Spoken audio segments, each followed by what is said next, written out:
Welcome to Obstacle Running Adventures, the podcast that fuels your passion for obstacle course racing, running, and adventure. Since 2017, we have released weekly episodes for the seasoned pros, weekend warriors, and everything in between. We discuss the industry news, travel for live coverage, and interview athletes and key voices in the athletic community. We cover it all, from fundraising events, personal triumphs, to world records, FKTs, and world championships. Standing on the corner. Now let's get started with your hosts. Lost all my clothes. Michael Stefano and Caitlin Ritter. Hey guys, it's Michael Stefano. And Caitlin Ritter. And Mike, how was your weekend? Pretty good. We went to Ultimate Obstacles with some of the New England OCR Expo people to do some social media. And then we didn't really do anything. And then we played. Yeah. Yeah. And then what else did we do yesterday? I don't know. Nothing. I had my long run. Yeah, 45 minutes, working your way up. Yeah. You know, it's hard to get back up there when you start back at zero. Yeah. Well, the mental game should be there, hopefully. Yeah. Yeah, good. I think so. And shout out to our sponsors. Wow, that was riveting information. It wasn't the most fun weekend. I cleaned the office. I cleaned the kitchen. Mm-hmm. Our sponsors... Mudgear, use code ADVENTURE for 15% off your next Mudgear purchase. And Caterpie, use code OCRReport20 for 20% off your next Caterpie purchase. It is not the first episode of the month anymore, so we're just going to thank the $5+ patron supporters. Also, do I sound as sick as I feel? You do sound a little congested. Yes, not feeling well. Shout out to... Jason Dupree, Samantha Thompson, Bradley Keel, Charlotte Engelman, Aaron Grindstaff, Cheryl Miller, Laura and Stephen Ritter, Hank and Arlene Stefano, Jessica Johnson, Christopher Hoover, Kevin Gregory Jr., Evan Irick, Brent George, Logan Nagel, Seth Renderganesh, Steve Bacon, Robert Landman, and Jules Estes. Yes, thank you so much for the support. And also to the OCR Report for being a great home for us on the internet. And to Billy Hicks. The Podfather. Check it out over at theocrreport.com. I don't think there's been much happening in that group text this weekend, huh? No. Yeah, which is okay. Sometimes it's a lot to catch up on. And to our sponsored athletes. Javier Escobar. Oh, we talked about him recently. Yes. He sent me a Halo video, which was funny. Oh, no, I was saying Will Hicks asked, what's advice that you think is good advice that you can't share without you feel weird sharing with other people? Yeah. Don't be a bitch. Yes. Exactly. Kelly Sullivan, Ryan Brizzalara, Joshua Reed, and Kevin Gregory Jr. Yeah, poll results. I guess we don't have a poll. Meme of the week. We don't have a meme. Quick news, though. I just want to start off with Jesse Bruce's book. So he posted, "Hey friends, can you please help pick my headshot that will be on my book, The Will to Endure. Everyone who votes gets entered in a raffle for one of the first copies. That's exciting. Coming out in spring. Link in bio will be the first to know when it comes out. So for a little bit of transparency, I reached out to hopefully have him on for an episode to talk about it because I'm a big, big fan of him. Yeah, we are. Announcing the Raw Photo Awards 2026, the first independent obstacle course racing photography contest. OCR photographers work side by side with athletes, often in mud, rain, and freezing cold. Their work fuels the social media of events and competitors, building the community. We created this contest to give them the recognition they deserve. Yeah, so there's definitely a few photographers that I think would be pretty awesome in entering that, so that's a fun little thing. Especially since there was no... awards in the United States. I know British obstacle sports had their award system, which actually I think they talk about a little bit in this episode. But yeah, we didn't really have anything with this year. So shout out to the photographers. Asa Coddington, previous head of Viking Obstacle Race before they went under, has posted local friends, HVA family, and Spartan friends who would be interested in doing a virtual mileage challenge that includes fitness-based and random challenges to record and tag along the way. Staying active and focused through the peak of winter to be ready for race day. So he's putting together a virtual trek for the fitness group Hudson Valley Ambition that he instructs. And he's going to be going to City Field, this and that. So if this is something you'd be interested in, it's $20 for the virtual challenge only, or $35 for the virtual challenge plus the shirt. So yeah, he's still doing some OCR related-ish stuff. We love that. USA OCR posted updated the 2026 USA OCR qualifiers schedule. Do you want me to read the schedules? Let's see how many events there are. The Abominable Snow Race. Yep. Spartan. Jacksonville. Savage Race. Florida. Spartan USNS. Palm Beaches. Spartan USNS. San Jose Super. Mythic Race. Yep. Murder Creek Mud Rin Competition. It's supposed to be run, but it looks like someone didn't look over it. Tuscaloosa Gauntlet. Spartan Northeast, New Jersey Beast. Okay. Spartan Fayetteville Beast. Bear Crawl OCR. Oh, I didn't know that was an OCR in itself at all. Okay. Spartan Big Bear Beast. Frontline OCR, Special Forces Division. Yeah. Oh, wait, there's more. Why did it end? Does it look like it ends abruptly there? Yeah, it does. There's only 4 there. Oh, it keeps going. Okay. Spartan Cincinnati, Spartan Canada, Tremblant, Barbarian Challenge, War X again. Spartan Poconos, Spartan Utah Beast, the UNAA 3K OCR World Championship. Oh, I see. It's by month. Okay. FISO World Obstacle UIPM short course. Same thing for the standard course. Spartan Red Deer. Beast. And then Spartan Kids World Championship. Okay. Then for August, it's the Highlander Assault and the Highlander Assaults again. The 15K and the 3K. Okay. Text is a little small here. Holy smokes, there's so many. Conquer the Gauntlet, Midwest OCR Skull Division, Savage Race Georgia, Spartan Pan Am Championship. And more. So go down and see the links down below to see when these are, where they are, and how you can qualify. Next up, Caitlin, you found this news story, so you should probably talk about this one, and I'll talk about the next one. So, things I love those Thomas Dambo trolls. He takes like recycled goods and makes giant trolls. Mm-hmm. And he just created 6 more, and they are traveling to New York, and it's going to be known as Trolls Save the Human. Yeah. So there's going to be 6 different, there's a birdhouse troll, painting troll, speaker troll, treasure troll, botanical troll. And a listening troll. Yeah, and he does amazing work. Love to have him on for an episode too. He's from Denmark. We should go to Denmark. Yeah. And then I found this one from Grant Thompson. He said tomorrow, which this was 2 days ago, so yesterday, I'm going to be helping my friend Ginger Abby. Let me see, she's got to have a real name. Abby McDonald. Run her first ever 50-mile ultra. I say friend. She's not my friend. And I'm like, oh. And then she said she's an acquaintance from the gym. And by that, I mean the little brat who steals my squashies and deliberately stands in my way. 8 weeks ago, she said she wanted to run her first 50 miles. I laughed and told her to shut the fuck up. Wow, I didn't read this part into the post. She explained that she was being serious, asked if I could help, and wanted to raise money for the Highlands Hospice, who helped her family out. So it goes into more information there. But shout out to her, and it's a fundraiser as well. So links down below for that. Hybrid Fitness Media posted, today we learned of the passing of Mike Mento, Riverbend CBD. Mike began supporting OCR and the hybrid athletes back in 2019 and was an early believer in the sport and its athletes. He played a key role in the Hildervat race, helping bring attention to the new event that quickly attracted many of the top competitors. Yeah, so rest in peace to him. And then this also comes to us from Hybrid Racing Media. It says, Hybrid Fitness Media, I think it's the reason.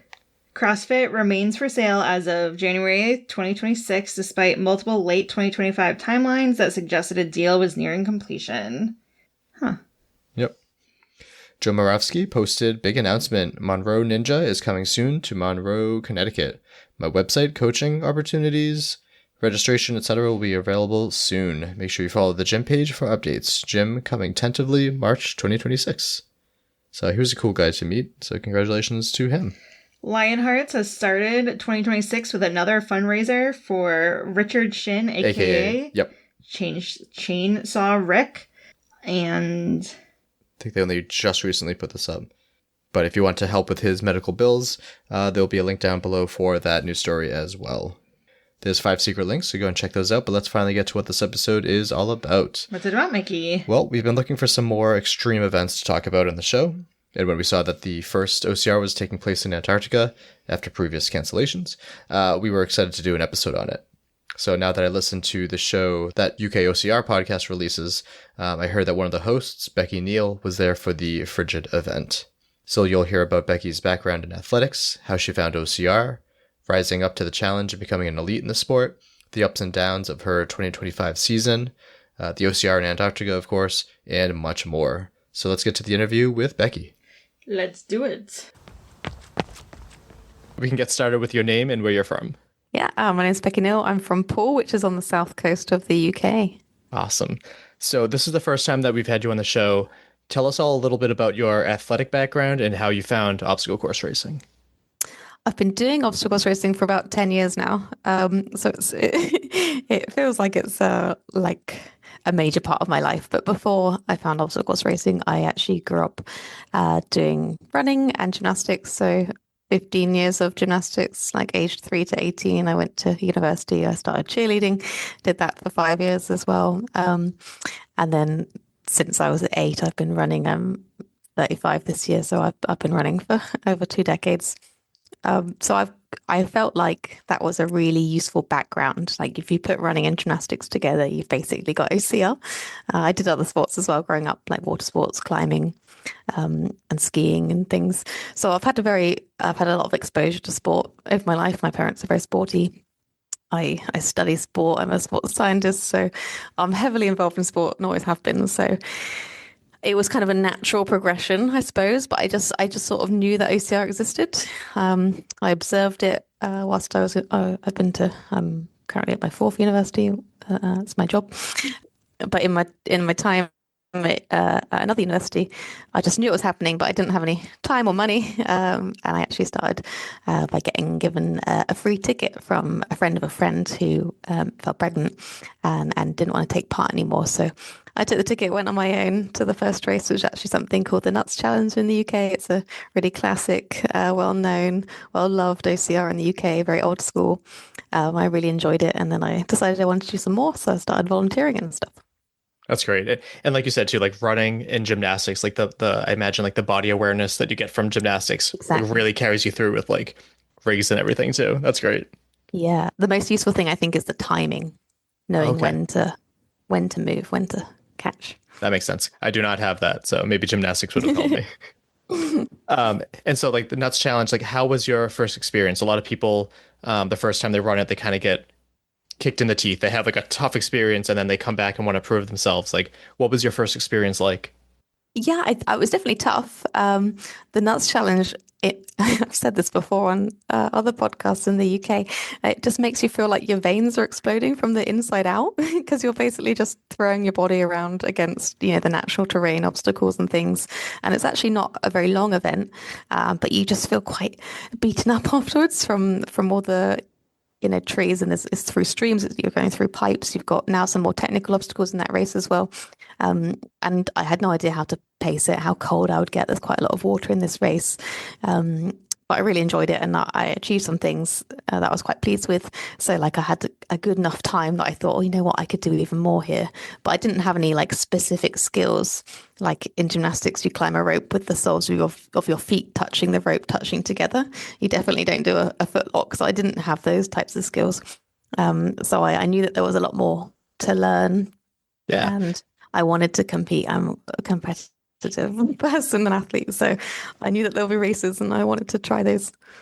Yeah. And so how quick was that progression where you went to like dipping your toe in the muddy water to like wanting to compete and getting to that level? What has that journey been like?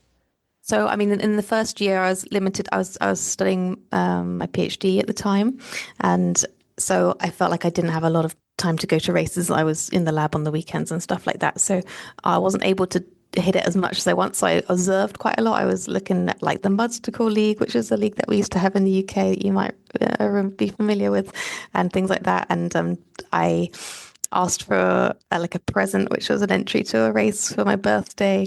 And I started volunteering, but like I had to like wait till the next race weekend to be able to use those races. So that bit took a bit of time, probably like a year of very limited exposure. And then I knew that I wanted to be on a team, and my friend took me to like a free training day, which was on New Year's Eve. Traveled a few hours to go to that, met some people, and those people told me about teams or clubs that we have in the UK. And so I joined one of those, and I really wanted to find a team where I could compete and train hard for it and learn new skills from like my teammates. So once I did that, then I started entering loads of races. I didn't. Yeah, and then I started, getting a full time. Well, I had a job as a PhD like studentship, but then I had more time, more weekends, more money to be able to do more races. So it's kind of grown exponentially from there. I had some early success at in 2016 at the British Championships. I came third in the elite race, and then I thought, if I tried, if I trained hard, I might actually be able to do this, and I really enjoyed it. So. Then I started just trying to get exposure to lots of races because there's still not many places to train.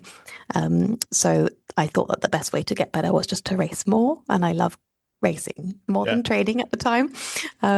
So I just did all the races I could fit in that was feasible. And then I started traveling around, and then I started targeting some really extreme events. And now I have a lot to do with organizing like the governance of the sport in the UK. Awesome. And you briefly mentioned Mudstacle too. Correct me if I'm wrong, but were they also like a media outlet over there too? Yeah, exactly. Their videos were fantastic. They had an awards ceremony as well. That was really fun. You get points in this series. And yeah, the media was excellent. They'd make videos of the things, and it's been very difficult to replicate that. I think they were ahead of the curve. They really seem that way. And as an American, obviously, I've been doing what I can to kind of keep an eye on the sport over there too. But it's obviously doing a lot better than it is over here, especially recently. Yeah. I'm vaguely familiar with like Nuts Challenge and Mudstacle and all that too. And it seems like you guys have a lot more of like a local flavor of OCR. Like here, basically all we have is Spartan. Savage Race was a big thing. They recently released news that they're down to 3 events instead of the original 10 to 12. Shame. Yeah. Yeah. So what is it? If you were to guess, like, what is it that keeps you guys so successful in the UK? I mean, I am involved with the National Federation, so British Obstacle Sports, BOSS, which hopefully you've heard of. You do have USA OCR, but we really have brought the community together. Obviously, the race directors and the volunteers that help kind of run the events have always been like the staple of those things happening. But you do need to have the participants to attend those. And actually in the UK now, we have a problem where it's difficult. There's so many clashes between races and everybody wants to do everything. So we've kind of helped support some of the other groups. So there's a community called UKOCR. They run a podcast. They've been doing that for years. They have awards now. They've almost a replacement for Mudstacle, but slightly different. So the national government body supports that community to like sanction events to be part of a UK series. So that replaced the Mudstacle series. So this was born sort of out of 2020 and the COVID pandemic. So after we kind of returned, or just before that, we wanted to have a multi-brand event series to support large events and small events. By saying this is the race to go to this month. So all the athletes that wanted to compete would go to that race. You'd win points for yourself. There's a league. You win points for your team. There's trophies for that. There's actually prize money as well for the overall league, which the kind of the race directors support. So that's helped facilitate that. It's maybe grouped everyone together. We have like industry events where we communicate information. We've done helped with risk assessments. So we have affiliated races to say that these ones meet certain quality criteria. And then we've developed more series after that one. So that's like the classic OCR distance. It kind of ranges from 5K to 21K. Then we have a sprint series, which is one of the newest series, which is 100, 400, maybe up to 1 kilometer. Then we have the 3K series, so replicating the world's distance and Euro's distances events. There's a 3K series that's hosted by a group of race directors that have 3K events. They're mostly at training centres, so it helps support the training centres. Most of those training centres have teams attached, so then they feed into it as well. Then we've got an endurance series, so BOSS supports that or runs that one. We have some helpful people who volunteer their time to do all the points and work on Tableau and do the website and everything. So that's the endurance one's really tough, obviously. And then we've got the Limitless series, which is for our adaptive athletes, and that's about accumulating as many kilometers over the year through events to be recognized that way. So there's a different series for everyone and then that helps bring everyone to the races And then, the national team, I think we had over 150 athletes at Worlds last year across age group from like age 10 to like 64. Wow. And then a handful of elite athletes and the most amount of adaptive athletes as well. So it's just been growing probably over the last 5 or 6 years. So I think that's helped. Not only does that sound amazing, and I wish for that for our country as well, it sounds so inclusive too. Like I love how you guys have the adaptive series as well too, and I realized that only recently that UKOCR has a show on it. Never Stumped, I think it was. Never Stumped, yeah. Jamie hosted it, yeah. And I've only listened to one episode so far because they just put one out. But it was excellent, and it tackled World's Toughest Mudder, which is like my everything. I love that race. And they had some really good critiques, and they handled it very, very well. And I just like that they're involved in the conversation, that you guys have involved them in the UKOCR podcast framework, because I think there should be more of that. And as they said too, like there's not many of us at first, but once we see more people on the podiums, it's going to inspire other people to get in there too. So I just wanted to commend that too. I meant to reach out to that host because that's awesome. Yeah, thank you. That's Jamie's hard work, and also Dawn, who's our national team manager. She's one of our adaptive athletes as well, and they've been really helpful in organising those things. Well, thing with the series we don't have, because it's very complex, is a youth series, but we do have a youth national championships, and that's actually been going longer than our senior national championships. So we've got national championships at 3K, like 12K, like classic distance, also ultra now. Last year was the first ultra championships. Then we've had the junior championships for much longer. And hope for 100 and stuff as well in the future. And the 3K, the first 3K, no, we've had 3K for 3 years, this year included. So there's big events that people aim for. Yeah.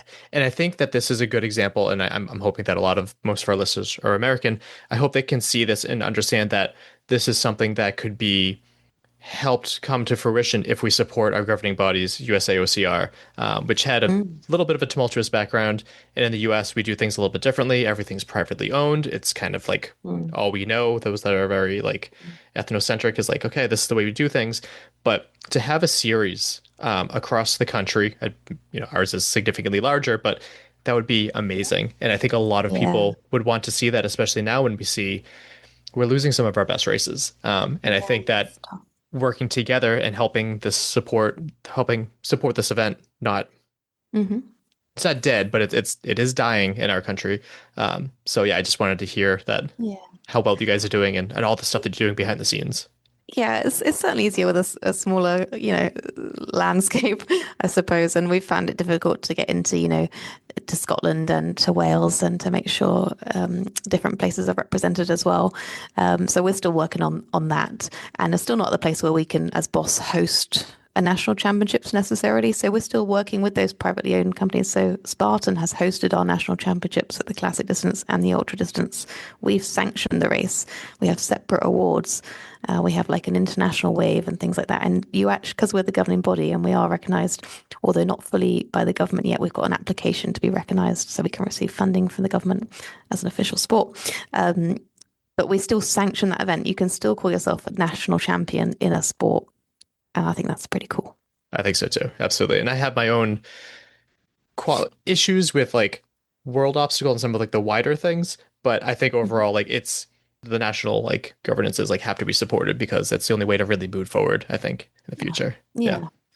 I think, we're really lucky the community have great buy-in. So I'm grateful. Yeah, good. Hopefully we get there. So back to you. Before we get to the main topic, I want to touch on a few highlights that you had this year. You put out a marvelous post of accomplishments that I wish to, attain in my life, and you just did it all in a year. But starting with, I didn't realize that you participated in the Dubai Games. Was this your first experience with the team, or no? I've done it 2 years in a row in Battle of the Cities, representing Oxford. Team of 6. We had 50% male, 50% female. We did all right. It's really, really exciting to see how it changes. Like the obstacles are always so imaginative. So we really enjoy the Dubai Games. Planning to be back again this year in 2026. So I think it might have been one of the first events, but like climbing the Burj Khalifa like got a lot of attention. Yes. But overall, like how was your experience over the past couple of years doing this? Well, what I really love is like the community, the global community. Like being in Europe, we do a lot of travel between different countries, and so I visit what I class as friends and competitors from other countries, and we enjoy having dinner together, going for runs together and stuff. Dubai Games is one of the best places to do that because you're all in a hotel or several hotels as it was last year together, and we have some really fun nights out afterwards and stuff, and we the British team often instigates those at like the European Championships and stuff, and attracts a lot of countries to us. So that community thing is really felt at the Dubai Games, and especially because it's a team-based obstacle challenges, I think that just grows even more. Yeah, and it's not doesn't feel like a race, because it's so different. But the Burj Khalifa challenge I think is really special. Like, I was trying to work out how many people have done it, and I haven't found any official numbers. But before we did it the first time, I think the only event that happened there is one of the CrossFit Games type of events, and there was probably only about 30 athletes in that. Then I calculated how many athletes we had, and I reckon so far there's probably less than 300 or 300, 400 people in the world that have climbed those stairs that I can figure out, which is hardly anyone. If Right. you go to visit Dubai and you go up the skyscraper, we actually go higher when you're climbing it. It's 169 floors.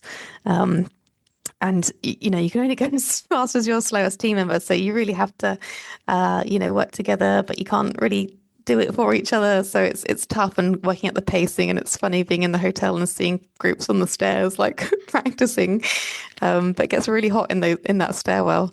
But the view at the top is incredible. And then last year with the added weight, I was a bit concerned about that. I'm not so strong at like lifting absolute weight. I'm fine with like body weight kind of exercises, but lifting absolute weight is a challenge for me. So I was a little bit concerned about it. But it was all good in the end. Sweaty. Yeah. In my experience with, doing finish line interviews and having elites like yourself on, there's really a big desire for more team events. So the first time I really got to experience it was like Adventure's OCRWC with a team event. And you have Ryan Atkins, who is an animal, and he's like, yeah, I enjoy competing for myself, but competing with a team and like picking up and going off of other people's strengths, there's something special there. So I'm glad that that's a really cool outlet for a lot of cool athletes to enjoy. You definitely find another gear. Right. Yeah. And then I've never gone to Dubai. I actually have a coworker going there later this year. But what are some things that you'd like? I don't know how much free time you had there, but like, what are some things you'd recommend while you're there? Yeah, it's quite a lot of free time. Running along like Kite Beach. There's a running track next to the beach, which stretches out. In fact, the week before the Dubai Games is the Burj to Burj half marathon. I know the guy who owns it, and it's only been going like for a very short amount of time. And it's actually pretty special that they can have that event, but you can just run between the Burj and the Burj yourself quite easily. So I'll definitely go to the beach, and there's loads of like food and drink along there and stuff. It's actually got a little bit of a bouncy, spongy path to it. So it's actually a really nice place to run. Nice. Yeah. I'm not really into Dubai things in general, like shopping stuff. And so I am just looking for things to do outside. There are other activities you can do, but actually it's not very far away from like Hatta and some trails and stuff. But I probably wouldn't do that the week of the Dubai Games. But we did go out afterwards and do like sandboarding and dune buggy stuff just outside the city, and that was really cool. And I've managed to get into some sort of swanky bars up high and go for some nice dinners, and done some visits to like the Palm and stuff. Got some friends there and that do work in different areas, and so there's loads of things to do. Go to the beach. Yeah, that sounds great. I live by the beach, so. Oh, nice. And then fast forwarding a little bit, I saw that you got a PB, as you guys call it, PR, as we call it, at the London Marathon. You got 3 hours and 5 minutes. So as someone that just went to London for the first time last year, nice. Had a great time. How was the course and everything? Yes, so I've done, I'm actually doing it again this year, the last 5 years in a row. So during like COVID, I decided that I wanted to try and get into marathons, my 30s. Also, my parents are marathon runners. My mum has a PB, which I still haven't beaten yet. So wow. It's not over. Just coming for you. Yeah. So the way that you can actually get into London is by running a time. And you used to be able to get on by running a fast half marathon time. So that's what I trained for in COVID. I got the time. So I managed to get into the championship entry, which so in London, like a bit like in Boston, there's the BQs. That's like the age, good for age time. And then there's one above that called the championship time. So for women, it's under 3:10 to get in. It used to be 3:15. For men, it's 2:38. So you have to meet those times. There's also now a limit to those places. So I managed to get that for this year, and I did originally, but based on my half time. So yes, over the last 4 or 5 years, I've been trying to tackle that, try to beat my mum's PB, and now I'm agonizingly close. She's 3:03, and that's also very close to that 3-hour barrier. So I don't feel it's over until I manage to break that barrier. And then my dad's PB is actually very close after that. But my partner, who's on the same team, does obstacle racing DAS. He's also doing the marathon, and we've been doing it together, and he's trying to break 2:30. So it's, yeah, we're quite into that at the moment, but I think that target really helps me in OCR. I find it actually very difficult to be as disciplined with my running training, which is the thing that helps you win a lot of these races, being the fastest person to do the obstacles. So I feel like if I'm dedicated to running a time, even though it's on the road, I do get a lot fitter training for the marathon. Yeah, and no, then that makes sense. Hopefully that transfers, but trails are very different. Yeah, so I live about 45 minutes south of Boston, and when I tell anyone that I'm a runner, the first question is, have you run Boston? And yeah. I'm not a fast runner, so I would just do it like with a charity or something like that. But it never interested me because that's just a lot of like road running, and that I enjoy being on the trails, this and that, and I can imagine messing up my knees or whatever. But I saw this one picture of West Boylston, like West Boylston, you can see the like start, and then way back you can see Boston, and that was the first time where I'm like, that sense of adventure, like that's what I like. It's a long route, but in London, there's literally, so many sights to see, but the thing you feel is like the vibe. Like the whole 42 kilometers, 26 miles is lined with spectators. Like there's not a gap. I've done other marathons where there's been huge long gaps, even places like Berlin, which I did later on in the year. Yes. But in some places like around Cutty-Sark, which is about 10k in, the people are like 8 people deep. And it's so loud, and it's like, it really does carry you through. The first year I did it, though, I didn't like that. I was like in pain, not doing as well as I wanted, and too focused on the time. And I was like annoyed with the noise. But then I tried to overcome that in future years, and it's really nice. Yeah, no, that's great. Not something that we really have too much in OCR of like arguably like too many spectators. So that's definitely got a different experience. But yeah, that's really cool. I was looking through your pictures, and I'm like, I've been there. I know where that is. So it felt really cool. Big shout out for people to leave the country and go see some awesome things. Yes. And then you also won the British OCR Championships. So I admittedly know less about that. So tell me about like what the championship consists of and everything, and how was that experience for you? So this is like the classic distance, like standard. So I think it was about 12k this year, and it was at an event called Nuclear Races, which, if your listeners remember, that hosted OCRWC in 2018, 2019. So literally that course, that race happens every year. It was in May. That's an event called Rush. For the very competitive people, there's something called Challenge Cup, which has happened for quite a few years now. There is prize money. There's a giant cup, like the size of my body, and it's sort of known for being like a really good competitive race with a real mixture of obstacles, quite a lot of mud and water as well, but essentially to make it a national championship, the national governing body sanctioned the race and had a different race director who changed the course. It wasn't just like the sort of fun runner course, which is also on at that weekend, but the course was edited and had a different race director, and there was different penalty system in place. So you might know the 3-band system that's used in World Obstacle and at the European Championships. We have a preferred method, which is the multi-band system, which is essentially the same thing, but you're not out once you've lost 2 bands. That's to help people all the way down, kind of throughout the race, maintain their like positivity and have targets for improving stuff. So there's time added on. It's what we use in the para system as well. The youth athletes like it too. So we have this multi-band system for penalties, and the obstacles are pretty technical. And at nuclear, like they have natural obstacles, but it's also known for having a lot of obstacles. So there's like over 100 obstacles in that event, over 12K. You've got the death slide and the fun things like that, and it finishes with the travelator and stuff. So there's some quite iconic obstacles in that race, and everyone thinks it's really well-rounded, especially when the race director, his name's Dave Peters. He owns Rumble Fitness and has a racing team as well. He's recognized as a really well kind of developed race director of creating really balanced courses. And actually in that race, we had a real battle in the top 3 women. I wasn't leading the whole way. Like Shai was leading. Fede, who won the last 2 years, she was leading as well. And so we had a battle. Like Shai took me on the carry because she's stronger. I took her running up the hill because I'd just been training for the marathon, and I was smooth for the obstacles, and so was Shai. She never fails anything. And then Fede's really good at the carries, and she's a really fast runner, beats me most of the time at Spartan race. So it was a real battle.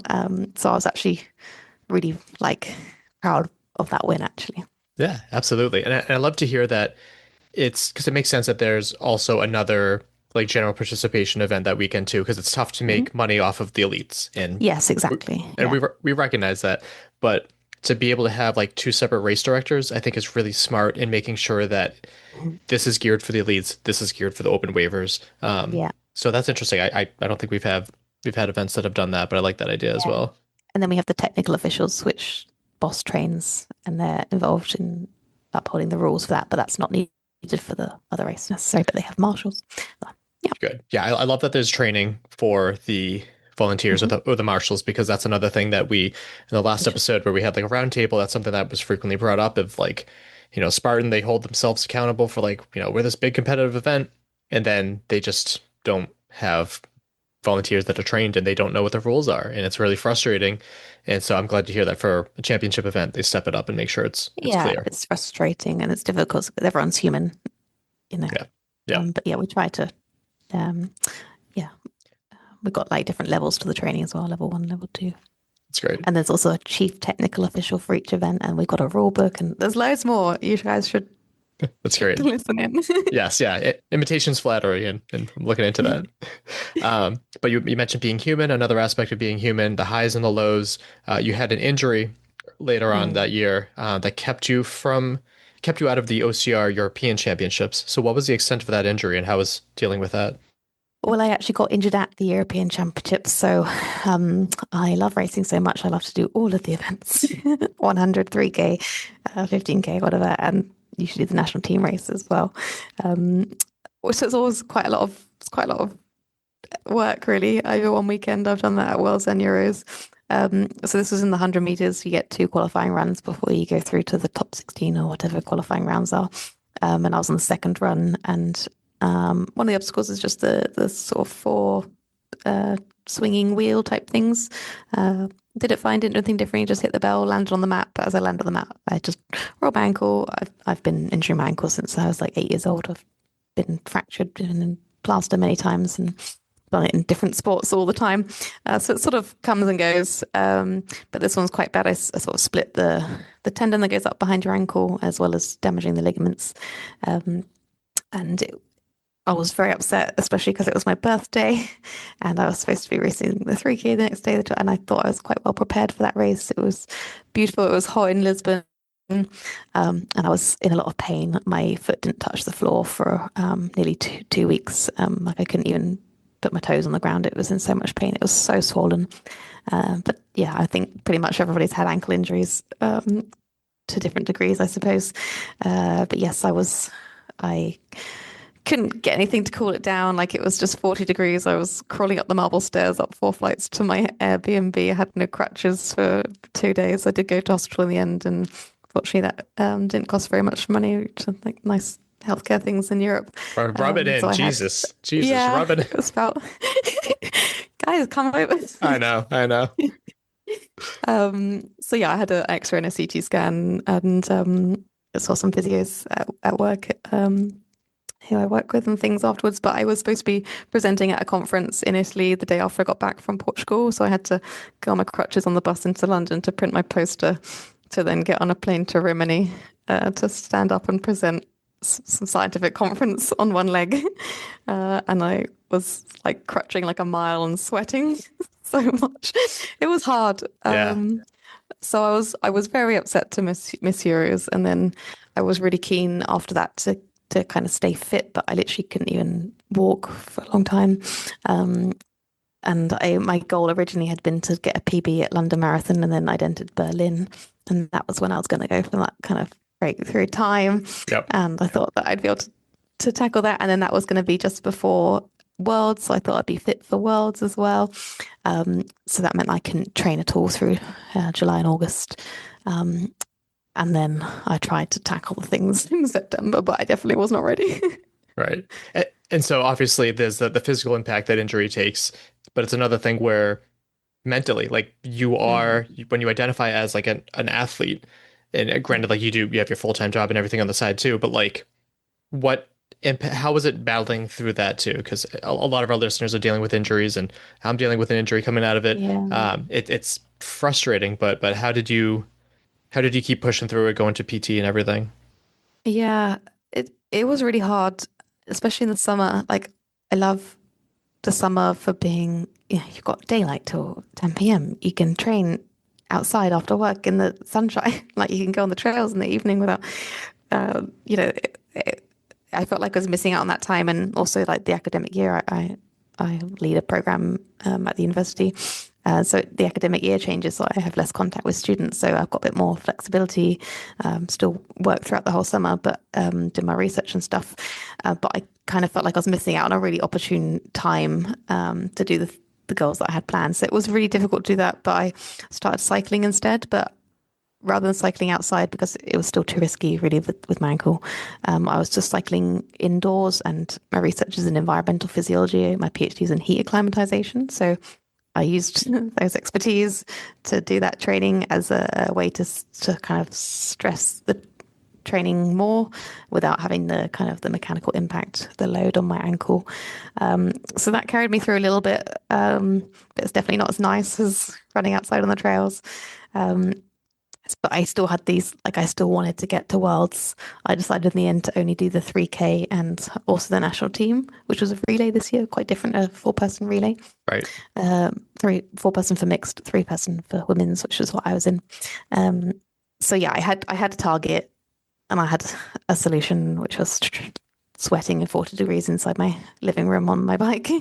But yeah, I missed running. Like I don't really know a life without running, which is very lucky. But it is hard when that's, like you say, like your identity. But I am still involved with sport in so many other ways, so it wasn't totally taken from me. Yeah, it's fair. Just putting on another hat kind of thing. Yeah. And then when you mention the sunlight, again, I need to point this out. In the summer, you guys have like a lot of sunlight. Yeah, because we're a bit more north of the equator. Yeah. I didn't understand the extent of it. So when my friend Kurenda was telling me how like the winter's miserable, I'm like, yeah, it's miserable wherever. She's like, no, like the darkness is like, I don't see sunshine because I go to work and then come home from work, it's dark before and after. It's forever. And so like when I went there for World's Toughest Mudder, I understood that there's was maybe 3 hours of darkness. It was insane. So yeah, missing out on that, I'm sure, was a major bummer as well. But then you made your return to OCR in the FISO World Championships in Sweden. So how did that race weekend go? So I chose to, I was very tempted to do all the races. You know, I knew I wasn't going to perform well, but I was still qualified for the elite race. I still want to race in the elite race because I like to see, how everyone stacks up. And in most races, it's still the same race. You're still doing the same course. So why wouldn't you go in the elite race if you qualified for that? But actually, it did change. The 3K was on the Thursday night. So they had the opening ceremony afterwards so that everyone could spectate the 3K. It became a real feature event, and a lot of the obstacles were near like the track where the ceremony was. So it was a real like buzz, and it was live streamed and stuff. So actually they did change the obstacles between the age group and the elite slightly. The attachments on the rig, for example, we had these hammers, which were quite tough, and they were moved for the next day for the age group 3K. Anyway, so I chose the 3K. And that meant, because in the elite race, that was on Thursday, which meant I could have Friday as a rest day. And I could also then do Saturday. But I chose that my ankle I hadn't even run on the trails yet. I'd been on treadmills and stuff. And it's just very risky. And I still wanted to do more things in the rest of the year. So I chose to only do the 3K to minimize the chance of just stepping on a fir cone and undoing everything. But I also wanted to be prepared in case the team needed me, because I have been in the national team at Euros and Worlds for quite a few years now in different guises, and I really wanted to be able to perform if they needed me. So I had 2 rest days and then just did the women's team race as well, so 3K in the women's team, and that was intense because of this relay format, and it was only 2K each, so it was really fast. It was literally just around the area, like all the spectators were watching, and yeah, I pushed hard because I had 2 days off. But yeah, so I targeted that, and I feel like I was quite sensible, and I still got to be part of it, and yeah, good. I was glad to be back. But yeah, that's fair. Had you participated in the previous years, Costa Rica and Belgium too? Yep. How is this event in comparison to those? Because I know they had their fair share of problems with the previous ones. Oh yeah, I mean, everyone was expecting Sweden to be excellent because the athletics organization who obviously runs huge athletics events. Tough Viking, is that the? Tough Viking had some input to the obstacles and stuff, but the federation, the people who were hosting and sanctioning the event, was the Athletics Federation, who encompass OCR. Gotcha. Within athletics. So OCR is part of athletics, so it's very well established, and these guys I'm in the kind of the committee meetings where their representatives are as well. They know a lot about sport and how to run events, very well organized. So everyone was expecting it to be really well organized, and it really was. The only thing that people were concerned about was like how close the waves were together and stuff. But everything was fantastic in Sweden, and that's the first time there's been more of a live stream as well, hosted by a few people from Europe, including Megan, my friend. And so that was really cool because you could watch it from afar, which is something that, if you're talking to your friends at work, that's a very natural question. Or can we watch it, like, because it's the World Championships? Exactly. And so it was good to be able to say, yes, it's on YouTube. So that was like a cool addition, I think. And yes, they had some slight changes to the format of the weekend, like I mentioned, with the timings of the 3K, and then the relay was quite different. And the course was really great. Like, there's a really fast mix of like through the park, but with some steep hills, some really technical obstacles, but ones that flow more. Like the difference that we've seen in some other races in Europe, particularly in like Portugal and Spain, is it's very, very technical, like low rigs, lock-offs. You have to be well practiced at that style of racing. In Europe, people recognize different styles. Like, we've got classic stuff in the UK, like wet, muddy. And then, Spain's like, you're going to have your arms bent the whole time and have a really long ring with just hard things for your hands. Or you might be doing loads of figure of fours. And then, like, Sweden might have loads of flowy obstacles, or, like coming from Tough Viking or Toughest Race, which is a series I did for quite a few years as well. So yeah, there's different styles, and everyone thought it flowed really well. It was a real race. Yeah, that's awesome. That's another thing that I'm jealous of too. I've had a few athletes on. I think it might have been yesterday here who was telling me, or Stein, who's saying how like each country having their own flavor of OCR. Of like, this country, if you want heavy carries, you compete in this country's like championship event. I think that's awesome, and that's the importance of moving a world championship, especially as a world championship, is to like reflect the different places. But it's good that event like appealed to like a wide array of athletes. That's awesome. Yeah, and that's why it's good to have an international wave. Like, I've been to the Spanish national championships and racing their event. We've had lots of people from Europe, or like mainland Europe, come to the UK for the international wave of our national championship. So it's good to share those. Yeah, absolutely. And it just makes you work on your weaknesses, which is OCR. All it's all about. Yeah. And then you competed. Yes. Same. You also competed in Spartan Sprint World Championships in Hvar, which is like not so secretly a place that I want to go next year. It's stunning. It really looks. My wife went to Croatia a long time ago, and she hasn't shut up about it. And now that this event has been there, now no one else is shutting up about it. So how's that experience? Oh, it really is. It really is stunning. Like the Adriatic, there's an Adriatic series, so any of those events would probably be beautiful. I've been to Montenegro the year before, so a couple of times. Went to 2 years in Hvar. The first year I did the 100 meters as well, but this time I haven't forgiven it yet for my injury. So I only did the 5K sprint series. So I think it's got so many different things within 5K or 6 to 7, whatever it is. Obviously there's all the swims, which is like the USP, I suppose. But like the steepness of the hill, the carry was really long for I think we knew we had the slack line back to back. Like there's an obstacle gauntlet, which was like the traverse, like the Z wall into the monkey bars, into slack line, into the rope climb, into like the inverted wall and into the carry. Like it's all so condensed, and then running through those streets is really quite something as well. Like it feels like you're going through like a cultural experience, and then you're just swimming in this crystal clear water. The ice cream is fantastic. The sorbets, lavender and lemon is my favorite, if you're asking. That's a selling point. My wife is all about the ice cream, so yes, making a note of that. So my friend, I told her friend that I live near about how beautiful it was the year before. She doesn't do OCR, never has, doesn't plan to. She came with me, even though she just had shoulder surgery and probably shouldn't have been going anywhere. She came with me because I sold it that hard. And then she had a fantastic time. So like, if you want to bring spectators, it's also a great option. A lot of people from the UK go for like a week. We had like 80 people from the UK go. Nice. A handful in the championship events. But yeah, the streaming, it was on like 96 channels. Wow. Not maybe like 40 something that you could replay. I was in a bar in I don't know, some other country in Europe on a flight, like between flights, like having dinner, and it was on the TV behind me. I was like, what? And then it was on the TV in another place I was in Croatia. And so it's cool because people have seen it. Yeah. It's getting recognition, and then the prize money, of course, has drawn a lot of really incredible athletes. Watching the 100 meters is really special. And yeah. Yeah. The televisation of the sport too is like really excites me because we had that previously with like a few stations by us, NBC, this and that, that has since gone away. So when I hear that a world championship is televised, like good, it should be. And so I hope it gets more people to like, whether or not they want to like go all in and compete or just give it a go, get off the couch. I think that's massive. Yeah, exactly. Skipping past a whole bunch of incredible events, which like, man, the traveling that you did this year. 26 kind of gone out of hand.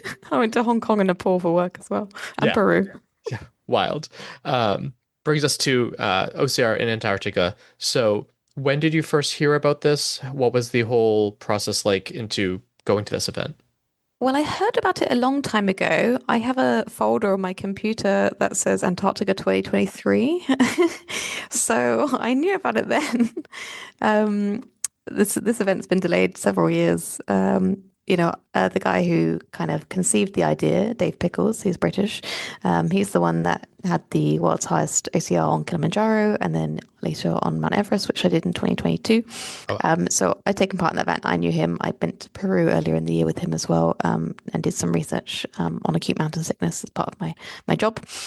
So I knew Dave, and Dave had this idea, and he spent a long time developing it and setting up the network to make it happen. It's very logistically difficult to have an obstacle course race on Antarctica, especially at this location, which is quite deep into the continent. I can't imagine why. Yeah. Yeah. But then, they actually kind of sold it to somebody else. So some other people, World's Iconic Events, now own that event. And Dave's doing other kind of expeditions and stuff instead. So it got delayed, partly for that reason and other reasons. There's a few Americans that were planning on doing it, and I saw them earlier in the year, but that didn't necessarily come to fruition either. So it was difficult to get enough participants. But there are also participants who are in Antarctica who were going to be taking part, not just people going for the event. But it was difficult to make it happen because of that, the financial, I guess, cost of it. Right. But yeah, World's Iconic Events put it on. In partnership with a company called Antarctica Logistics and Expeditions, who own the camp area. And so it's been planning to be happening for a long time. And Donna and Dan, who are participating as well, who've done lots of Spartan races, Go-E's and everything, who I've done some other events with around the world, they've been waiting for years. They put their deposit down or whatever a couple of years ago, and they've been waiting for it to happen. So they were so pleased. But I knew about it again, probably just about more than a year before that it happened, maybe the summer of 2024. I saw it advertised and I was like, oh yeah, wouldn't that be amazing? I would love to do that. Can't do that. It's obviously going to be too expensive. And then, 6 months or so goes by, and then Huel, which is, yes, well done, you're featuring it, which is probably new to the US, but very well established in the UK. It's sort of like an everyday nutrition company, for busy people with normal lives who want to do stuff, different foods and drinks to keep you going. They were looking for a new campaign. So they were advertising something called the Limit Seeker Fund, which was a big chunk of money for people to go and seek their limits, do things, do world firsts and things like that. That sounded extreme to help sponsor them to those things. So I applied to it with this suggestion and a few other kind of things linked in. And I was successful at securing the sponsorship. That's helped me get there. So after that happened, which was sort of maybe like May, I think I applied in like April, found out in like May. And I told the world in like August. That's when it started really happening. And it was in December. Yeah. So a few things to break down there. I'm glad that you mentioned that the original event was supposed to be in like 2023, because my role in OCR has switched to the media side since 2017. Mm-hmm. And it's been on my list for a long time. And then when I saw it pop up again, it's like, oh, we're finally doing it. I'm like, oh, it's actually happening. So that's another reason why I reached out too. I'm like, I swore this happened before, but no, it got canceled again. Yeah. So, and then going to Huel too, I went to ask you about the Huel Limit Seekers. I saw that there was only 10 of you picked. So how did it feel to be selected? Yeah, I was really surprised. I thought it was quite an exciting thing, but it's also a race that other people can enter. So I wasn't sure whether that would fit. But no one else from the UK was going. There's only a handful of us anyway, and it's still the first ever. And I had some sports science things, and I raised some money for a charity called Women's Aid, which prevents domestic abuse in the UK. So there was lots of different angles to it. So I was pretty excited to be selected, and I thought, oh my God, now I have to tell people that I'm going to do this, because previously when I did the obstacle course race and the Guinness World Record on Mount Everest, I didn't tell anyone apart from like literally my partner and my family. I didn't even tell my friends in OCR that I was going until 2 weeks before. And I'd been planning this for like a year because I did an experiment. I got ethical approval. I recruited participants. I took equipment. We were doing like ultrasound on the eye and all this stuff. So I'd been planning it for a long time, but I didn't tell anyone or the internet until maybe, like 10 days, 2 weeks before. So it actually felt more scary for me to be like, I'm going to do this. Right. In a few months. It makes it real. And then hopefully it happens. Yeah. So a little background too. I first found out about Huel because there's my favorite podcast I listen to, which is like a video game podcast, whatever. They were sponsored by Huel by I think just like 1 week. I heard about it and I'm like, that's something that life is busy. Like, and this is, I guess it sounds like an ad, but I honestly do enjoy it because I'm working with a nutritionist. I'm trying to lose a lot of weight since my back issue. And it's really helped with like fiber and everything too. So I just thought that it was a small company, whatever. And then I go to the UK for World's Toughest Mudder and I see a vending machine with like a big bottle. There and some other places I was too. I think it was like the train station with like a Huel bottle on it. And I'm like, oh, they have their own vending machines. And then I started seeing bottles for sale in like various convenience stores that I went to too, which was great because like we're always on the move. It was tough to like eat as we were going everywhere we're going. That's what they go for. Yeah. And it was awesome. So I thought that was really cool. And I hope it makes a bigger push to the United States as well. Yeah. Well, there's a couple of very well-known people who are sponsored by them, and they're essentially trying to be the healthy version of Red Bull. Like there's loads of vitamins, like 30-something vitamins in those ready-to-drink drinks or the Daily Greens or the energy drinks. Anyway, the hardest geezer, you guys have heard about him in America? He ran the length of Africa. It sounds familiar. Okay, yes, yep. Ginger, Russ Cook. He ran the length of Africa, which is huge. Yes. And Diary of CEO podcast is Stephen Bartlett's also sponsored by Huel. So they are big media people, like YouTube and podcasting. Like pretty much everyone in the UK, I would guess, knows who they are. And like you say, like their own vending machines in a place where there's no other food and drink. Like they're there. So it is pretty big. So it was pretty cool to be. Yeah, I actually, got my drink here. There we go. Yeah. And it was also one more side note thing too. Like when I ordered from them, I ordered a lot, and they're like, "Here's a shirt, here's a shaker bottle, here's this," which is like great for marketing because it's better than some finisher shirts that I've gotten. So Oh, nice. yeah. Yeah, and they linked me up with some other brands as well. Like I got some other stuff from Ocean Bottle and Lululemon, and they helped with the charity partnerships and a PR agency and all these things as well. So That's it was great. pretty substantial, and they helped us with recovery and nutrition, and I'm still working with them now. And there's going to be a mini documentary on YouTube Sweet. about my journey. That's good to know. We'll have to circle back to that too. But tell me about the course. I saw it was a 10K with 10 obstacles. I purposely didn't look to see what they were, but what were they? Yeah, so this place that it was located is somewhere called Union Glacier. So I feel like not many people know that much about Antarctica. So Antarctica's the one at the South Pole. And this place is not on the coast. That means there's no animals. There's no penguins, definitely no polar bears because they're only in the North Pole. Right. And so there's not even a single bug, no plants. There is nothing apart from the humans that are there, and you can't just rock up to Antarctica. So everyone's there with like some clear intentions: ski to the South Pole, climb the highest mountain, Mount Vincent, part of the 7 summits or something, or do an obstacle course race. Or there's also the Antarctic Ice Marathon. Anyway, so you fly in, you land on that ice runway, which is bizarre. But there's nothing anywhere. It's beautiful. It's 24 hours of daylight. It's just stunning because there's just nothing. It's white, and I don't know. I really love it. I've really loved extreme environments my whole life. That's why I had research in that area. So I was very excited to be there. We were there for about 5 nights, and the race was on like the second day.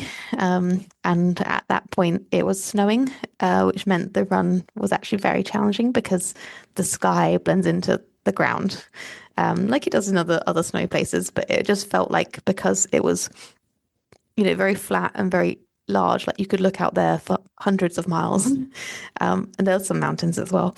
But it was snowing, and it was really difficult to see. It's essential that you have sunglasses on the whole time and sun cream, like Factor 50, Cat 4 sunglasses. They won't let you on the plane. Yeah, because it can burn your retinas, right? Yeah, snow blindness is you can get really quickly. I literally wouldn't even walk for 1 minute without my sunglasses being on because it was that bright, even when it wasn't sunny. So, the kit was like a big plan. We could talk about that in a bit if you want. But the race was difficult because the 10K was, it's quite flat, quite fast. It actually groomed the surface there. They have a set 10K loop for people to train on with their like pulks, their sleds for skiing to the South Pole. They've got fat bikes that you can go and cycle on. You can run around it. That's where they do like 4 laps for the Antarctic Ice Marathon there. Because they have to radar everywhere because there's crevasses. They've got, in the briefing, they've got a picture of a snowmobile down a crevasse. So you can't go anywhere other than, you can't just wander off, or you might fall down a crevasse. So the 10K loop was which, real quick to highlight, isn't a small crack. It is a very large crack in a glacier. Yes. Google it and be afraid. Yes. Yeah. And, even if you can get out that, ascending a rope or something, you can still get frostbite, in half an hour in that crevasse or whatever. There's lots of dangers. So we had a briefing before the race, which was including crevasses. It was including frostbite. It was including the weather from the meteorologists and everything. And of course, like the route map. So with that in mind, we started the 10K loop, which looks quite straightforward, but it's pretty extreme.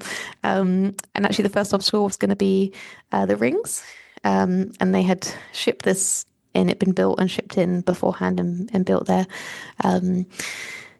But it wasn't very wide, which meant you had to break up the group somewhat because it was quite near the start because they wanted to be spectated as well by the people at the camp. So we started actually by doing burpees. So they said 3, 2, 1, go. You ran, and you could choose at one point to do your burpees between that and the first rig. That works. So I dropped down and did my burpees, but you're doing burpees on ice, on the snow. Like you have to think about your kit, your gloves, because you're about to go and do the rings straight after that, and you're about to run into the wind in the snow. You don't want to be like wet and cold on your front at the very start. So it was a quite nuanced, but I sort of was like second to the rings, just behind this other man that was working there. So you're sort of going behind each other along the rings, and then ran a bit further. The next obstacle was the ninja steps. So essentially this race was almost based on the 100-meter course and then spread out. So the ninja steps that you might see in the 100 meters, those were built into the snow, but with the actual steps, not just on the snow. Gotcha. And I actually find that quite challenging, especially when you're pushing off of soft snow and it's slippy, and you can't see anything. So that one, and of course I was a bit worried about my ankle, so that was a challenge. And then it was like run away from the camp. There was a balance beam next, and then you kind of turn a corner and going along like the another side of the square, and you're just running into nothing. And so it was a little bit downhill, but couldn't see anything. Like it was just, you felt so remote. Then you kind of come around like another hairpin bend. If you don't do that, you might end up getting run over by a ski plane, or just going off into the distance towards like the pole. And then that was kind of like quite a battle against the elements along the back straight. They used, you went kind of off course into some soft snow that they'd created that was like a challenge to run through the snow. Originally we thought we might need like snowshoes for that, but that wasn't the case in the end. And then there was like a halfway station, which she will also kind of sponsoring as well after I put them in touch, but we could pick up any food and drink there that we'd put in like our, like a halfway bag. And the doctor decided we had to have an extra layer with us, like a windproof layer. We were allowed to either leave it there or start with it on. So I didn't start with it, so that meant I had to stop and put it on. So I did that, and then the next obstacle was the wall, I think. So instead of building a wall that goes off of the ground, they actually dug down based on the model of their fridge storage. So they basically drive trucks down a dip and then buried under the snow and the ice is like a container, and that's the fridge. So if you imagine that's like buried, so you've got like the surface and then you've got a vertical wall, which has been sort of dug out. So you ran down, climbed that with a rope, and then continued. I think there was another obstacle there. What was it? And then soon after that was the ice block carry. So like a Spartan carries, pick that up, put it on my shoulder, and that's also off track. So it was quite difficult.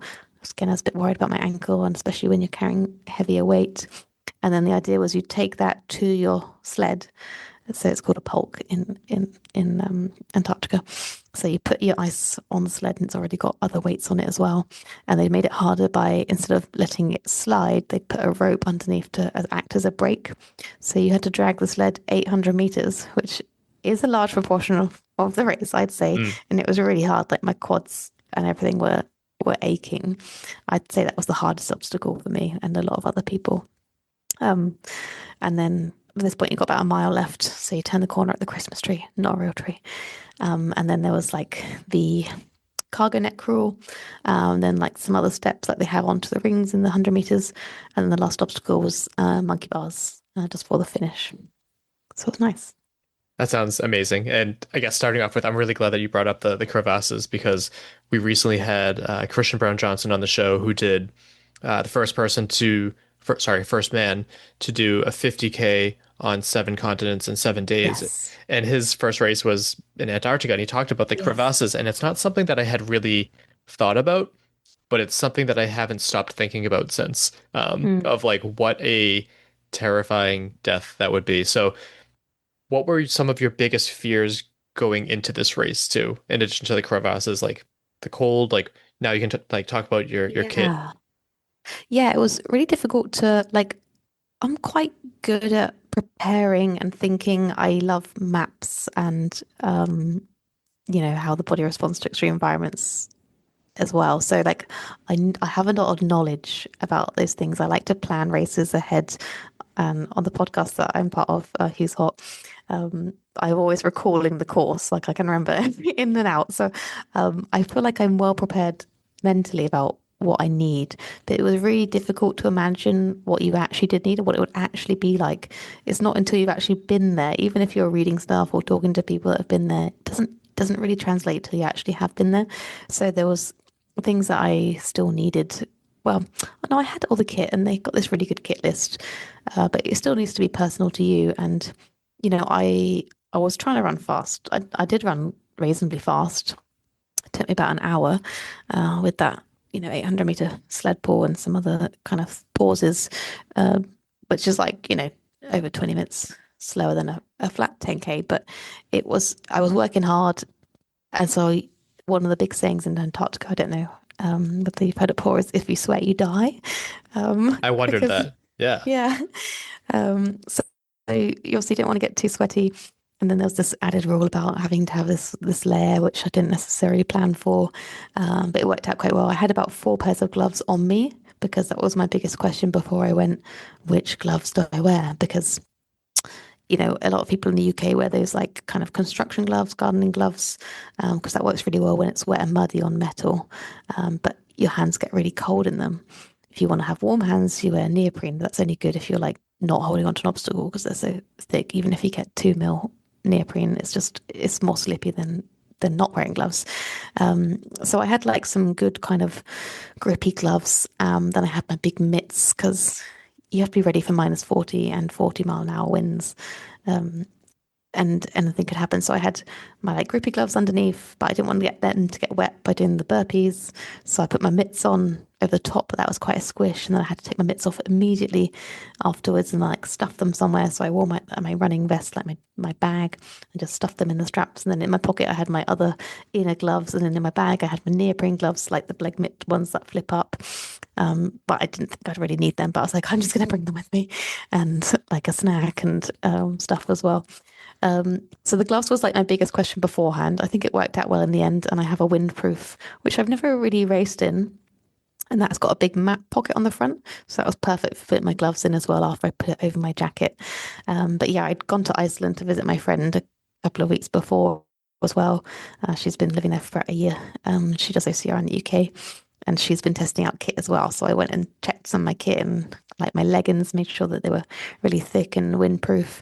I bought an extra pair of socks, like seal skins to wear over my merino wool socks that I wore on day. So I had 2 pairs of socks, 1 pair of like really thick leggings, like winter leggings. And then the same pair of shoes that I've actually worn for Spartan Race in Abu Dhabi and for, I did Tough Mudder Infinity in Alula to 70k, and then that was difficult because of the water and the sand, and I've run down Mount Everest in them. So I've actually worn these shoes in all of these extreme races, even though this is probably the environment that they're made for. The Adidas Terex ones with the boa grip and the gaiters built into the shoe. So that's what they're designed for, and they were great. And then yeah, I've got some kit that Adidas had given me before for Everest, which has got some really good thermal merino layers. Yeah, then my hat and then the sunglasses were really, really essential. And then a good buff. I've forgotten what you asked.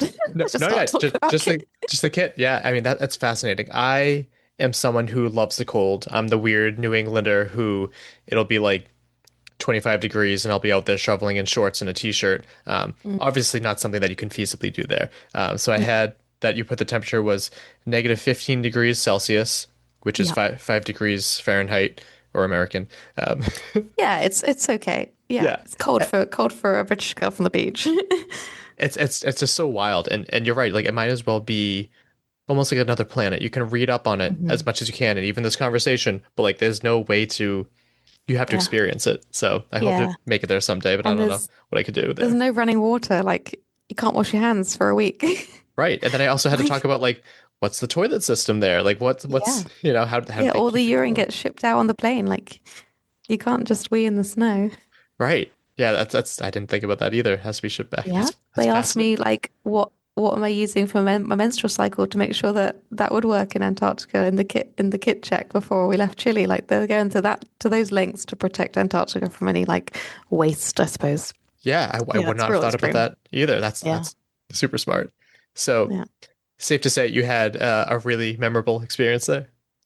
Yeah, and there were so many other things there. Like I gave a lecture as part of like the work I do. We went all these excursions to like visit fossils and ice falls and ice scoops and like learn things. I went to like 5 different lectures. The food was incredible. The people were so cool. Like you would not underestimate anybody there. Like I saw famous adventurers that I look up to and follow, and people who have been doing it.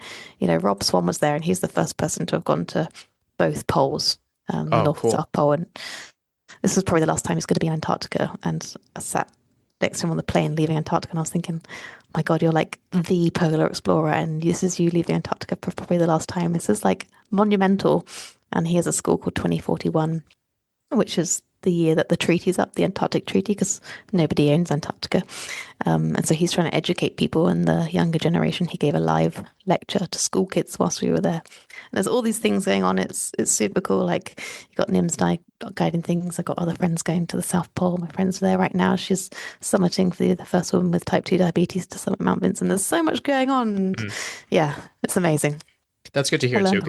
Because obviously, like, going there and doing the course is like a big aspect of it, but I didn't really think that there'd be anything else to do there. Yeah, and it feels like I had a scenic flight. Like, we looked at the obstacle course from above.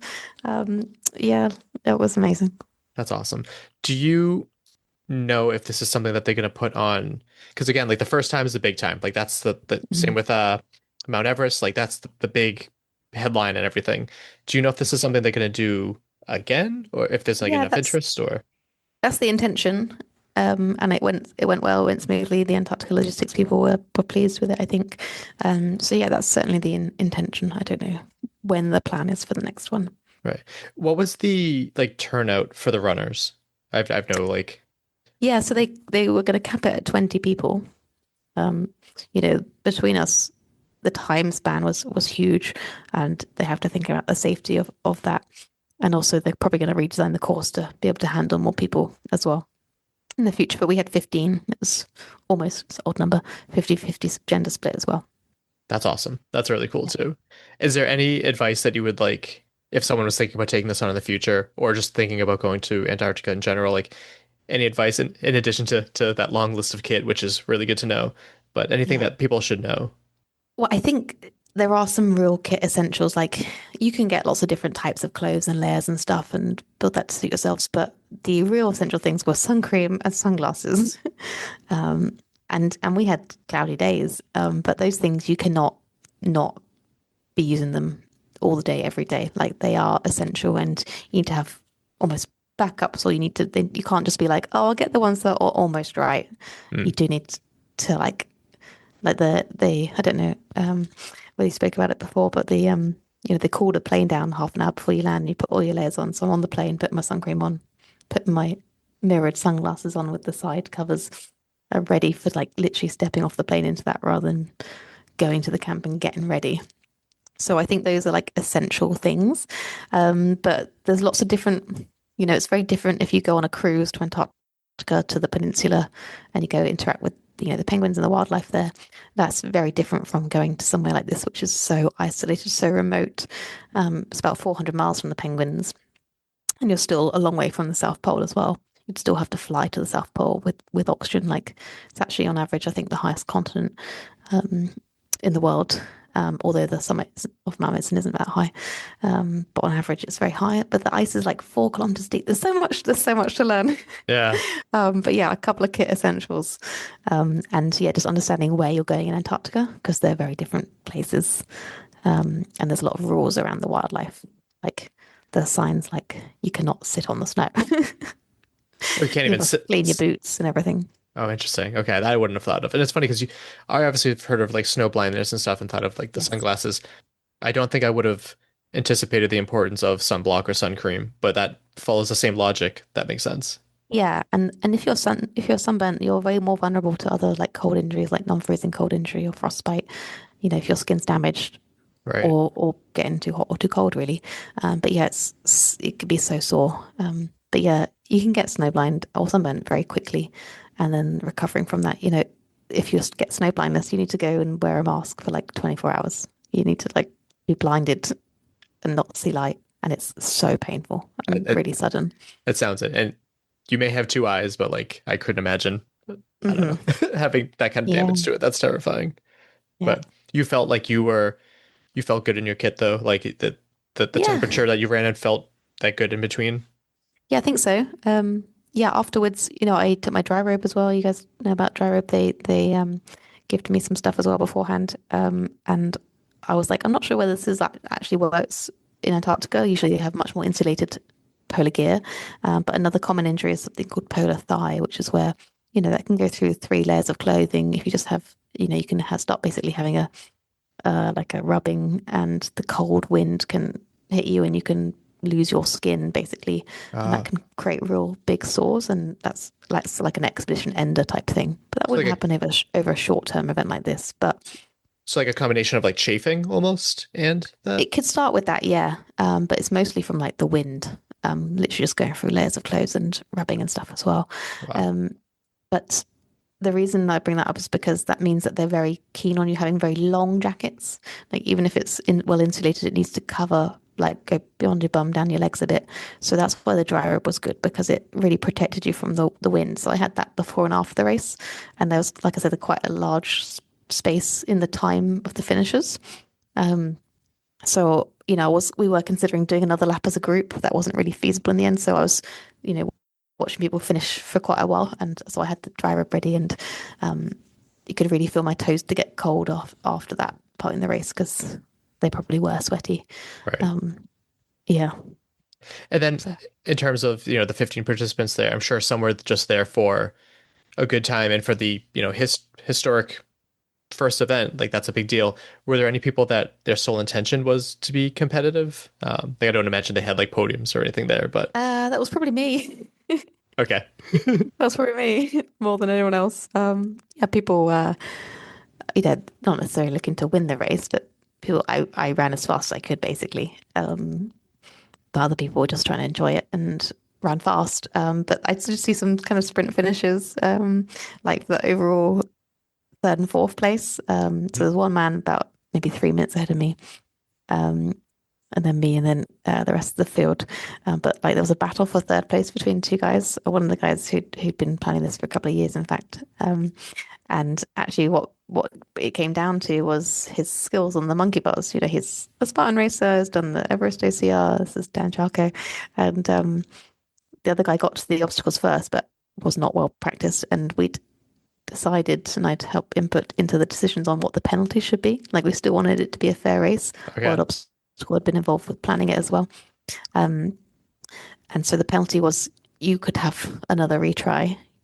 You couldn't just take the penalty straight away. You could try again and then do the penalty, but you couldn't just have a go and move on. So he fell off the monkey bars. Yeah, so you had to have a genuine attempt, and then there had to be a penalty. You couldn't just have a go and move on.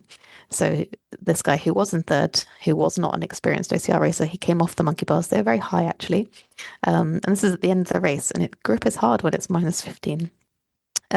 So he came off, and then the other guy, Dan, came up, and he nailed the obstacle of the monkey bars, and then went through the finish and overtook him for like that overall third spot. So, it was still a race. Yeah. Yeah, no, that's awesome. We had podiums made of ice too. Oh, awesome. Okay, cool. Yeah, I guess I didn't really expect that, but it is a race, so yeah. The medal's cool. Have you seen the medal? I have not, no. Spins more than the Havar Croatia one does. Oh, cool. Yeah, I'll have to look into that. That's amazing, though. And that's so exciting. And yeah, I just it's amazing like what we can do as humans when we work together and everything. So sweet. Yeah. I really appreciate them putting the event on, because it combines all my favorite things. Yeah, and what a way to close out 2025, right? Yeah. Yeah. Mad. So now 2026. I guess what are your plans moving forward now? Like what are any plans for this year? Any goals? So I'm planning to attend the European and World Championships. They're like the major races on the calendar for a majority of kind of people in the UK, at least.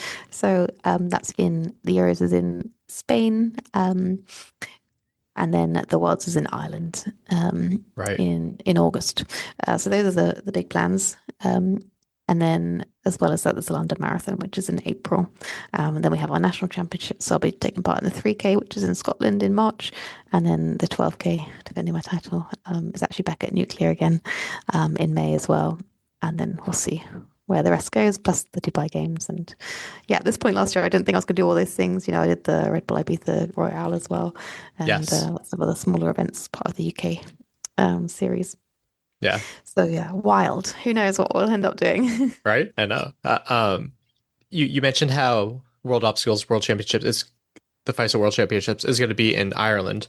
Mm-hmm. So one of the worries that a lot of people had with it in Costa Rica is we weren't really sure about what governing body Costa Rica, like when you think of OCR, like Costa Rica is very, very down on the list in terms of like what people know about it and everything. What is like Ireland's governing body like? Do they have a big presence there too?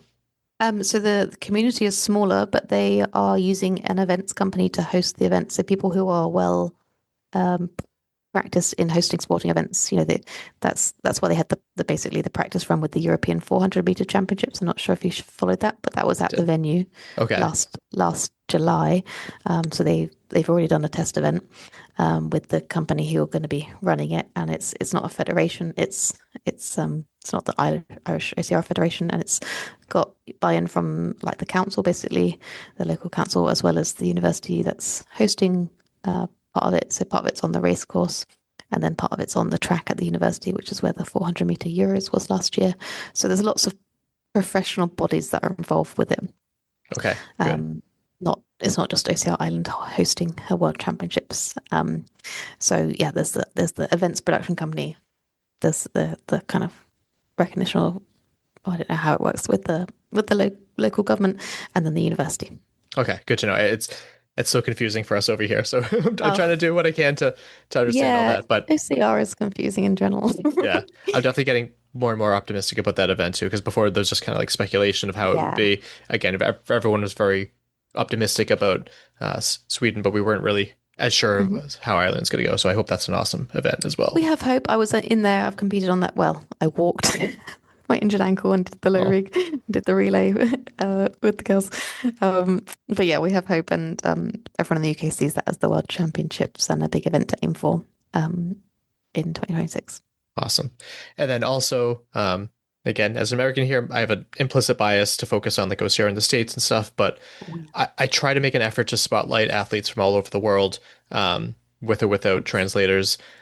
Who are some athletes, some events? What are some things that Americans or just people in general should, learn more about and key in on, that you know of? Okay. So in the UK, ideally, yeah. Wider, yeah. Or wider, if you could too. Yeah, because there's so much activity in Europe, like you say, with the different flavors, and some really, really well-trained athletes, people who are dedicating a lot of time, who aren't professional, but they are racing and training like professionals.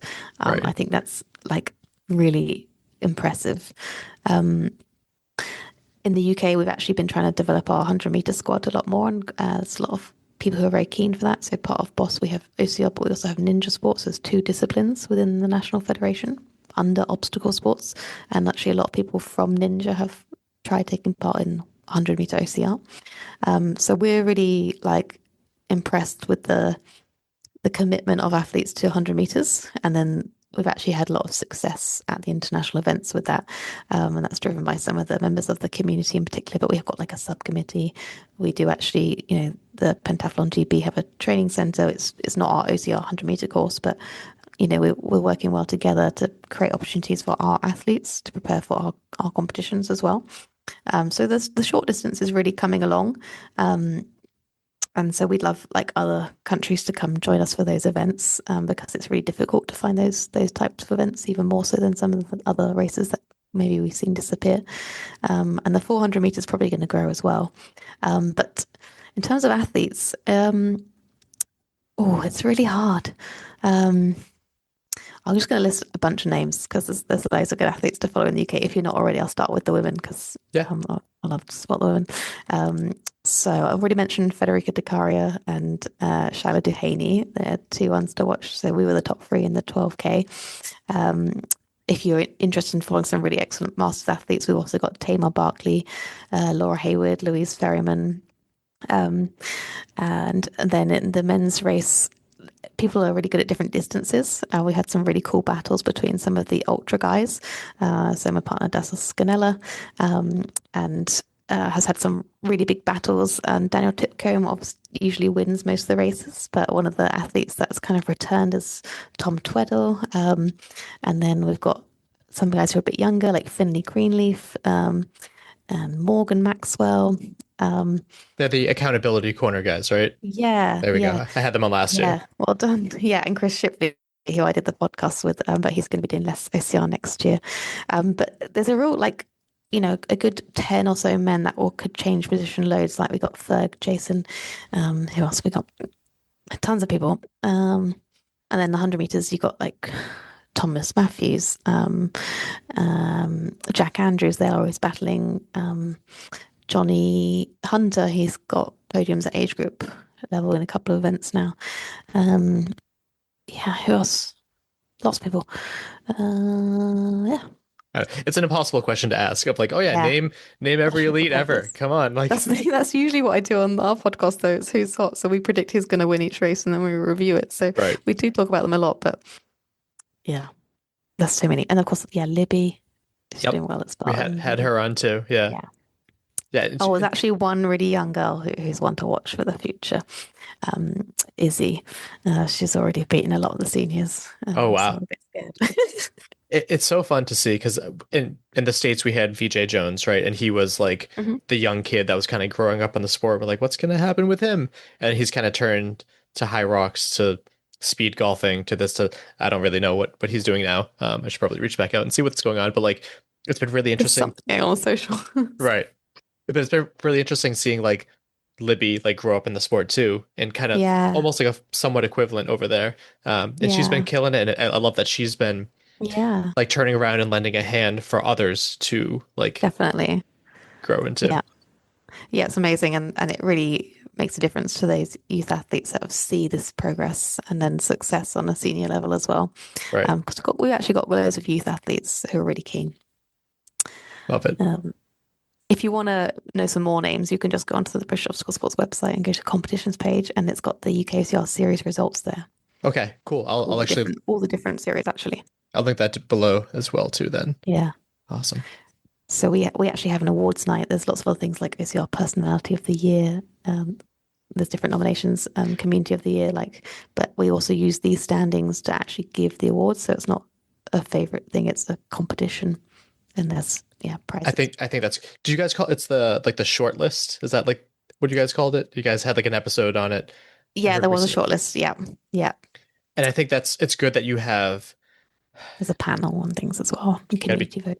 Tricky, but yes, I like that it's educated nominations because we have had some awards and they put a lot of effort into it. I think everything that they did was right, but some of the people that won, it didn't pass the smell test. I guess it was really interesting. So I also like that UKOCR put an episode out of like, hey, let's go over some of the different volunteers and some of the different this and that. So like you're more educated with your votes and stuff too. Exactly.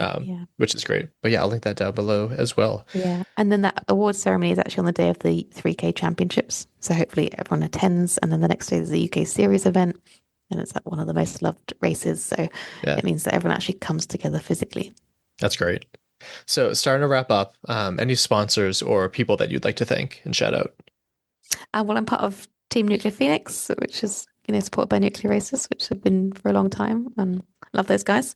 And then Huel helped sponsor me to get to Antarctica, and there's a few other freebies along the way, but those are the key people. But a lot of what we do, we give back to British Obstacle Sports, and a lot of people put effort into there. So it wouldn't happen without those guys and the marshals and race directors as well. Yeah, love that. And then where can people follow along with you on social media? Most on Instagram. I'm at the Runner Bean UK, Becky Neal. Awesome. Well, Becky, thank you so much for taking the time to come on the show. And really great getting the chance to put a face to the voice after hearing you on the podcast.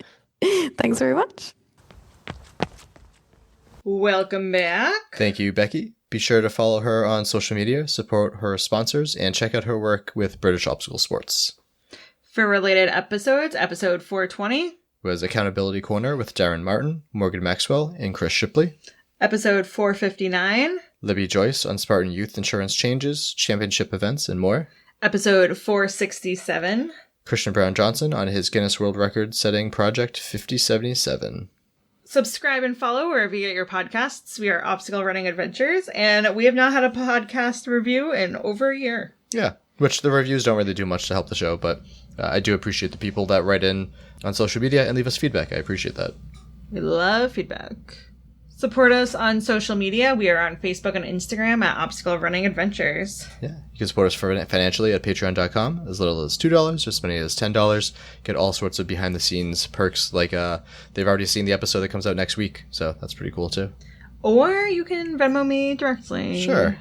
Coming up next, following up with a guest who took on the Appalachian Trail back in 2023 and just completed the Pacific Crest Trail. So I already did that interview, and that should be up soon.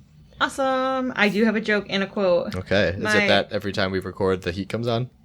No. Because I'm not editing that out today. My quote is, sometimes life is so hard, you can only do the next thing. Whatever that is, just do the next thing. And, yeah, I liked it. Did you not like my quote? No, I try to stop myself from saying nice, because I feel like every time I'm like, nice. After a joke, nice after quote. And then my joke is, what do you call a snowman temper tantrum? Avalanche? What? A meltdown. Oh, that's right there. All right, well, that just about wraps it up. My name is Michael Stefano. And my name is Caitlin Ritter. We'll talk to you next week. Bye. Thank you for listening. If you enjoyed this episode, please subscribe on your favorite podcast platform So you don't miss our future episodes. We would greatly appreciate it if you write a review. Reach out with feedback on social media. But most importantly, share the show with a friend or family member. Our intro song was Streaker by Straight Up. And our outro music is I'm Paul by The Best. There we go. Hello. Oh, I can't hear you. Oh, okay. I can hear you. You just sound muffled. Microphone array. Okay, it's a little bit louder now. Okay, and do I sound normal too? I'm using a new mic that I only just got working again. Okay. Oh, there we go. Okay, I'll add you. Okay, say something now. How's this? Oh, so much better. Okay. Okay, good. Bit of a weird angle. There we go. Okay, it probably has to be like here. Like over here's no good. Sorry. Hang on, I can't hear you. Wait, why? Just gonna go to headphones and then go back on. Mic test. Oh, yeah, that's better. Okay. I heard mic test. We're good now. Yes. Okay. Just gonna carefully put this. There's a fun combo of problems there.